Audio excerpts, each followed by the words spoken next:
Assalamualaikum warahmatullahi wabarakatuh. Nama saya Lutfiani Harunisa dari kelas 11 IPS 2. Hari ini saya bakal ngejelasin tentang merkantilisme.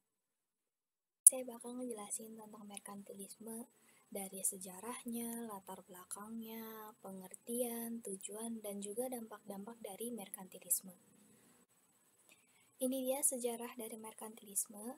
Jadi, pada awal periode modern, yaitu pada abad ke-16 sampai 18, muncul negara-negara Eropa yang merdeka. Contohnya itu ada Prancis, Jerman, Inggris, Belanda, dan Italia. Mereka berkeinginan kuat untuk mempertahankan negara mereka. Lalu kebijakan ini untuk pertama kalinya memicu intervensi suatu negara dalam mengatur perekonomian. Jadi intervensi itu sebuah perbuatan atau tindakan campur tangan yang dilakukan oleh suatu lembaga atau badan terhadap sebuah permasalahan yang terjadi di antara dua pihak. Nah, kemudian pada perkembangan selanjutnya dibuatlah persamaan mata uang menggunakan emas. Lalu seiring berjalannya waktu semakin gencarlah keinginan negara barat untuk memenuhi pemasaran Eropa dengan melakukan perdagangan atau penjelajahan dengan dunia timur yang kaya akan sumber daya alam. Nah, terus juga dalam menjalani kebijakan-kebijakan merkantilisme, negara-negara Eropa ini melakukan banyak kebijakan-kebijakan. Yang pertama itu mengenakan bea cukai masuk yang sangat tinggi. Yang kedua, menciptakan koloni di luar negeri. Yang ketiga, melarang daerah koloni untuk melakukan perdagangan dengan negara lain. Yang keempat, memonopoli pasar dengan pokok. Yang kelima, melarang perdagangan untuk dibawa pulang dalam kapal asing. Yang keenam itu membatasi upah dan lain sebagainya, masih banyak. Next. Ini dia latar belakang dari merkantilisme. Jadi, ada beberapa hal yang memicu lahirnya atau berkembangnya merkantilisme pada saat itu. Yang pertama itu adanya keberadaan negara-negara merdeka di Eropa. Seperti tadi ada Prancis, Jerman, Inggris, Belanda, dan Italia. Nah, negara-negara tersebut itu ingin mempertahankan kesejahteraannya, kebebasan, dan kedaulatan rakyatnya.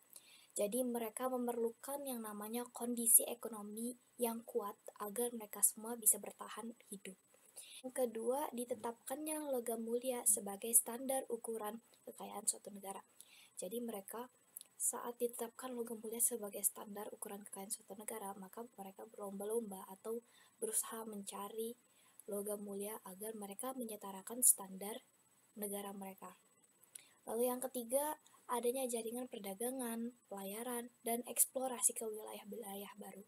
Jadi mereka melakukan seperti tadi, pelayaran ke wilayah-wilayah baru. Ini ada pengertian dari merkantilisme. Jadi merkantilisme itu berasal dari bahasa Inggris, yaitu merchants, artinya adalah pedagang. Jadi merkantilisme merupakan praktik dan teori ekonomi yang sangat dominan yang terjadi di Eropa pada abad ke-16 sampai ke-18.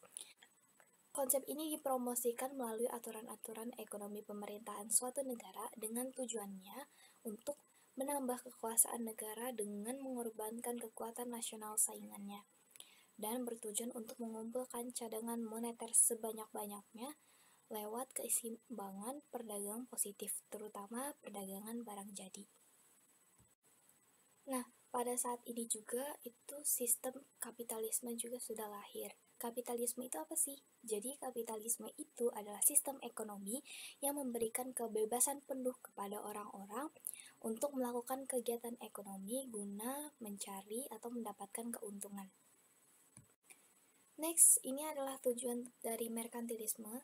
Jadi merkantilisme itu bertujuan untuk melindungi perkembangan industri perdagangan dan kekayaan negara yang bersangkutan Inggris. Misalnya, itu menjadikan praktik politik ekonomi. Nah, ini tujuan-tujuan dari merkantilisme. Yang pertama itu untuk mendapatkan neraca perdagangan aktif, yaitu untuk memperoleh keuntungan besar dari perdagangan luar negeri. Lalu yang kedua, melibatkan pemerintah dalam segala lapangan usaha dan perdagangan. Yang ketiga, mendorong pemerintah untuk menguasai daerah lain yang akan dimanfaatkan sebagai daerah monopoli perdagangannya. Selanjutnya itu ada dampak-dampak merkantilisme. Saya udah membuat dua dampaknya, yaitu pertama dampak bagi dunia, dan yang kedua itu ada dampak bagi Indonesia. Yang pertama, yang bagi dunia, merkantilisme itu mendorong tumbuhnya kapitalisme, seperti yang tadi sudah dijelaskan. Apa itu kapitalisme? Yang kedua, diciptakanlah uang sebagai alat tukar. Yang ketiga, muncul pula perdagangan surat berharga, lahir bursa efek atau pasar modal. Bursa efek apa sih? Bursa efek itu, atau disebut juga dengan bursa saham, adalah sebuah pasar yang berhubungan dengan pembelian dan penjualan efek perusahaan yang sudah terdaftar di bursa itu.